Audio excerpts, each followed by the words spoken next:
Magandang buhay mga kaibon. Welcome to my YouTube channel, ang MBA Loop and Aviary.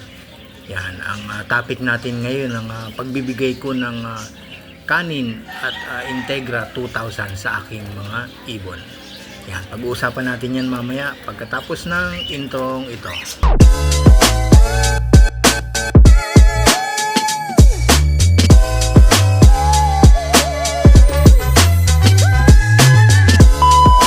Welcome back mga kaibon. Yan, for today's video, yan, nagbigay nga pala ako ng cook rice with Integra 2000. Yan, ano nga ba ang mga benepisyo na maibibigay or maitutulong itong cook rice at Integra 2000 sa ating mga ibon? Yan, syempre yung umpisa natin yung cook rice. Syempre yung cook rice ay good source of carbohydrates. Yan. Tapos yung Integra 2000 naman for improved growth and sustained immunity.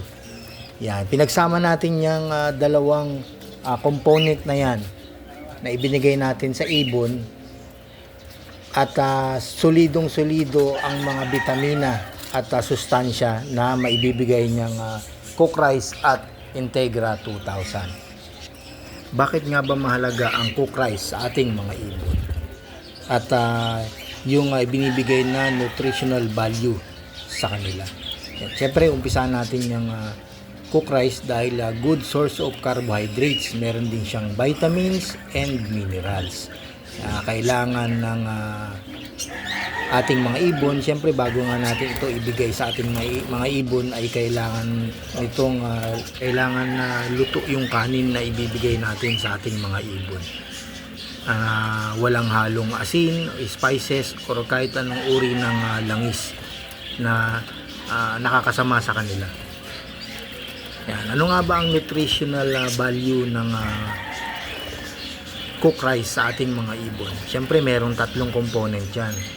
Ang carbohydrates, vitamins, and mineral. Umpisa natin to sa carbohydrates. Ano nga ba ang nutrition value ng carbohydrates para sa ating mga ibon?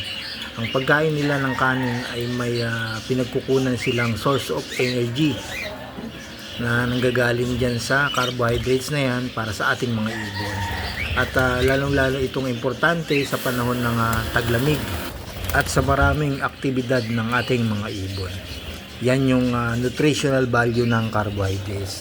Doon naman tayo sa vitamins. Ano nga itong vitamins na binibigay sa ating mga ibon? Siyempre, ang pagkain ng kanin ay naglalaman din ng vitamin B tulad ng niacin, thiamine, folate at ito'y nakakatulong sa pag-digest ng ating mga ibon at sa digestive health ng ating mga ibon at may mga vitamins na naglalaman yan tulad ng vitamin E at antioxidant.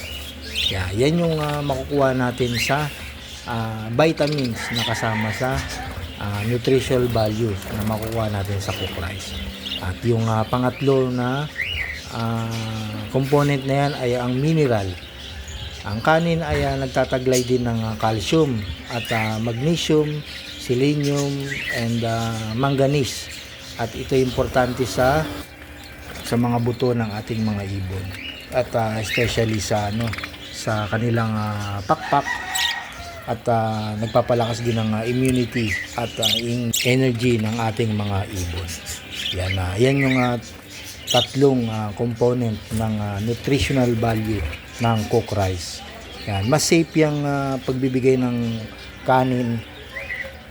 Kailangan lutuin muna at ihain sa kanila ng plain dahil nga ito'y mabilis makapag-digest ng kanilang kinain tulad ng pagluto na nga yung kanin natin bibigay. Yan, syempre ang pagbibigay niya ng kanin sa kanila ay hindi naman kailangan na araw-araw. Syempre moderate lang ang pagbibigay niyan. Syempre ang nakakasama din ang pagbibigay ng marami. Siyempre ako dito sa aking ibunan, pag nagbibigay ako niyan, isang beses lang sa isang linggo. Example, Friday morning lang ako magbibigay. Tapos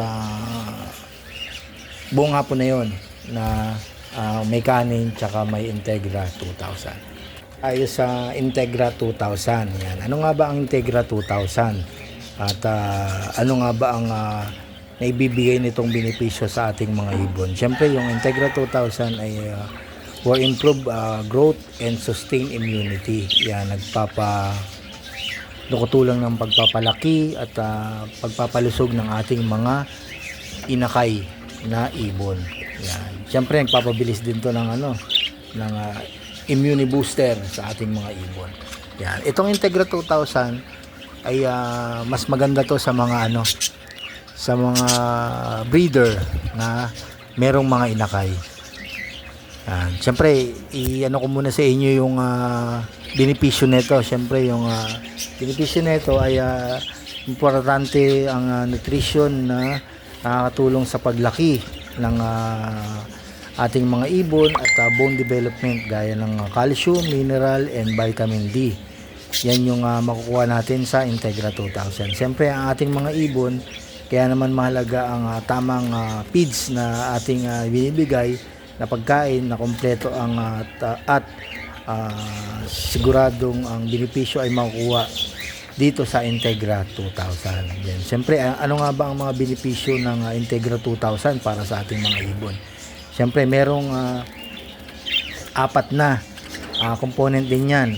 Umpisa, ang number 1 ay meron siyang optimum level of vitamins and minerals para sa ating mga ibon sa optimum immunity nila. Tapos, yung pangalawa, fortified with calcium and vitamin D and trace minerals para sa mainam na bone development. Yan, nakakatulong yan sa papatibay ng mga buto. Siyempre, habang binibreed mo nga yung mga breeder mo, bago sila mag-itlog, doon pa lang sa itlog, nabubuo na yung na-develop na yung mga buto nila. Yan, dahil nga dyan sa Integra 2000, lalo na yung pagka nagkainakay na, at patuloy pa rin natin binibigyan ng Integra 2000, lalong nade-develop yung paglaki at paglusog ng ating mga ibon.